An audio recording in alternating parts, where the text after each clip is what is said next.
హరహర గురుదేవ్, రక్ష రక్ష మహాదేవ్.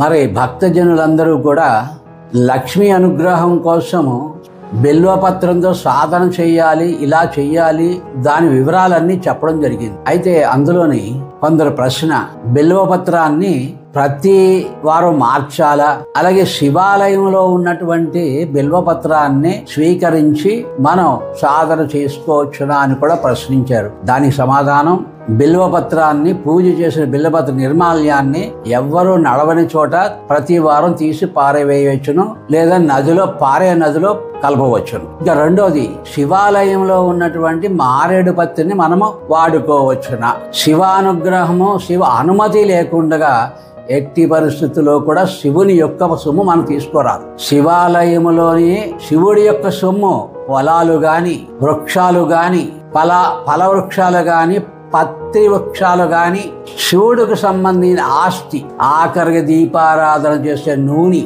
నైవేద్యాలు, శివుడి సొమ్ము ఏదైతే ఉందో అది మనం స్వీకరించరాదు. అది దొంగతనంతో సమానం. శివుడు అనుగ్రహించి ప్రసాదంగా ఇచ్చేది ఏదన్నా సరే అది మనం స్వీకరించాలి. అంతేగాని శివుడి యొక్క సొమ్ము స్వాతంత్రంగా మనం తీసుకుని వాడితే తప్పు అవుతుంది, నరకానికి పోతారు.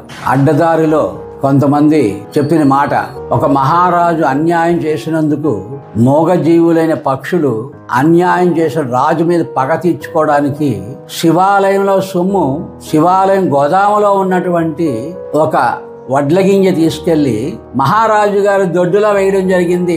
ఆ గొడవలో, దానిమ్మ గొడవలో అది తిన్నాడు మహారాజు. రాజ్య భ్రష్టత్వం పొందిందని పురాణాలు చెప్తున్నాయి. అంటే శివుని యొక్క సొమ్ము, శివుని యొక్క సొత్తు మనం తిన్నట్లుగా అయితే మహాపాపం అవుతుంది, నరకం వస్తుంది, వంశహాని అన్నారు. కనుక శివుని సొమ్ము మనం ముట్టరాదు, ఆకన్నా పత్రం అన్నా సరే. అలాగే తీర్థం ఇచ్చినప్పుడు, ప్రసాదం ఇచ్చినప్పుడు అది తీసుకోలేదు, ఆయన అనుగ్రహం అది.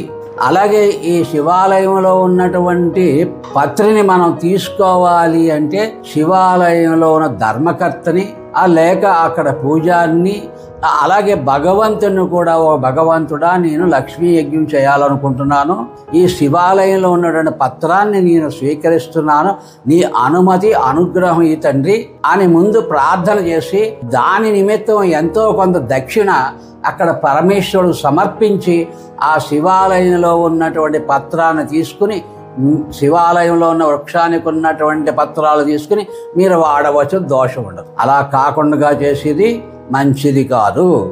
హర హర గురుదేవ్, రక్ష రక్ష మహా